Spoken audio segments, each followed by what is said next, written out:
بسم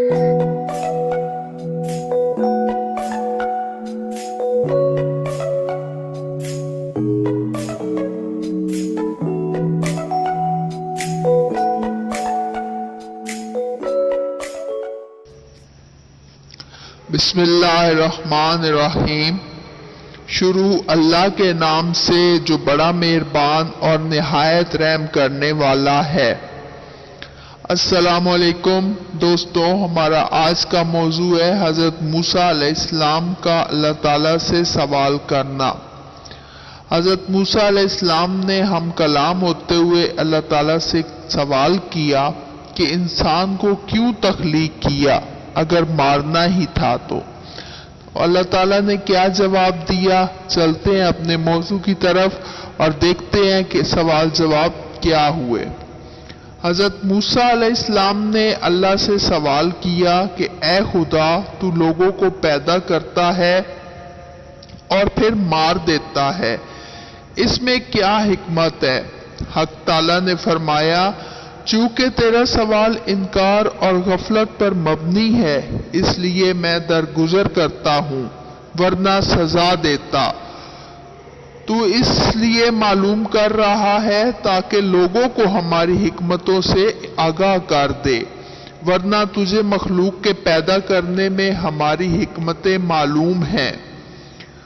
سوال علم کے منافی نہیں ہے، کسی چیز کے بارے میں سوال آدھا علم ہوتا ہے، اگرچہ تو اس سے واقف ہے لیکن تو چاہتا ہے کہ لوگوں کو بھی آگاہ کرے۔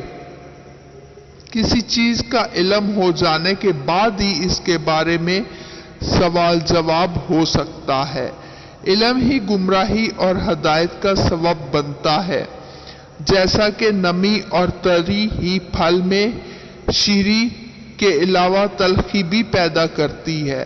ملاقات اور تعارف سے دوستی اور دشمنی پیدا ہوتی ہے، غذا ہی سے بیماری اور صحت دونوں پیدا ہوتی ہیں۔ اے موسیٰ، تو ناواقفوں کو حکمتوں سے واقف کرانا چاہتا ہے، اس لیے تجاہل عارفانہ برت رہا ہے۔ ہم بھی اس کے علم سے انجان بن کر اس کا جواب دیتے ہیں۔ پھر میرے رب کریم نے جواب میں حضرت موسیٰ علیہ السلام کو حکم دیا کہ کھیتی بو دو۔ جب کھیتی تیار ہو گئی تو انہیں اسے کاٹنے کا حکم دیا، اور کٹنے کے بعد حضرت موسیٰ علیہ السلام سے پوچھا، تو نے خود کھیتی بوئی، پھر اسے کیوں کاٹ ڈالا؟ حضرت موسیٰ علیہ السلام نے عرض کیا کہ کھیتی کے پکنے پر اس میں دانہ اور بھوسا تھا، اور دونوں کو ملا جلا دینا مناسب نہ تھا۔ حکمت کا تقاضا یہی تھا کہ دونوں کو الگ الگ کر دیا جائے۔ حق تعالیٰ نے پوچھا کہ یہ عقل تم نے کہاں سے حاصل کی؟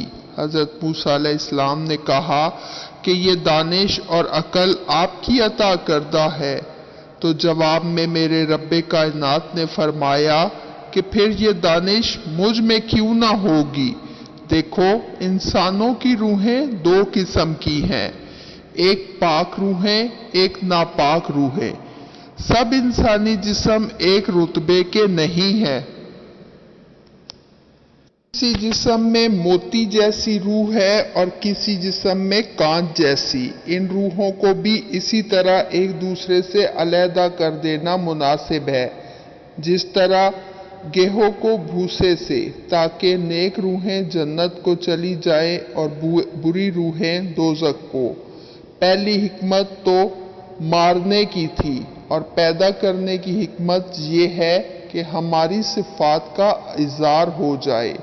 حدیث قدسی ہے کہ میں ایک پوشیدہ خزانہ تھا، میں نے چاہا کہ میں جانا جاؤں، لہذا میں نے مخلوق کو پیدا فرمایا۔ انسان کی فوقیت و برتری اور ممتاز مقام کا ثبوت تو خود قرآن کریم میں مذکور ہے۔ یہ شرف و فضیلت اور یہ حیثیت ہر انسان کو حاصل ہے، چاہے وہ مومن ہو یا کافر، کیونکہ یہ شرف دوسری مخلوقات، حیوانات، جمادات اور نباتات وغیرہ کے مقابلے میں ہے، اور یہ شرف متعدد اعتبار سے ہے۔ جس طرح کی شکل و صورت قد و قامت اللہ تعالیٰ نے انسان کو عطا کی ہے، اس طرح کی قد و قامت کی وجہ سے ہی اللہ تعالیٰ نے انسان کو دوسری مخلوقات پر فوقیت عطا فرمائی ہے۔ اس سے یہ ثابت ہوتا ہے کہ اللہ تعالیٰ نے دنیا میں کوئی بھی چیز بے مقصد نہیں بنائی ہے، ہر چیز کے بنانے میں اس کی حکمت و دانائی شامل ہے۔ اگر ہماری ویڈیو پسند آئی ہو تو اس کو لائک اور شیئر ضرور کر دیں، اور ساتھ ہی مزید اچھی ویڈیو دیکھنے کے لیے ہمارے چینل کو سبسکرائب کرنا مت بھولیں۔